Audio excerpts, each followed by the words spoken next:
အဖေလည်းမတရားဘူးလို့ အဖေကိုပချက်ထိုင်းချင်းဆိုပြကြည့်ဆိုပြကြည့်ပချက် ဘာဖြစ်လို့ညဝါကျလာပြော မပြောတော့ပပဒီညာအင်ကြီးဝယ်ပေးမယ်ပချက်ထိုင်းချင်းဆိုပြကြည့်အเจ้าမဆိုတဲ့အချင်းဆိုပြရင်ပပအင်ကြီးဝယ်ပေးမယ် မဖြစ်ထိုင်ပါမဖြစ်ပါနဲ့လာပြရလေ မမြန်ဆိုတော့ဖြည်းဖြည်းဆိုလေ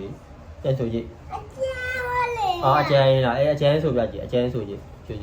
ရပြီ ဆိုအောင်လေနောက်တစ်ခါဆိုတော့ပချက်ထိုင်းချင်းဆိုတော့နောက်တစ်ခါဆိုလေပချက်ထိုင်းဆိုပြလေ မဖြစ်ထိုင်ပါဖြစ်လာလားဘယ်ကျလာ no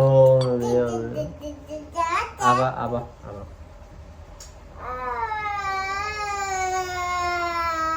အဖေကြာမခုတယ်မဖြစ်ထိုင်ပါ အဲ့မှာဆိုမကြောက်တော့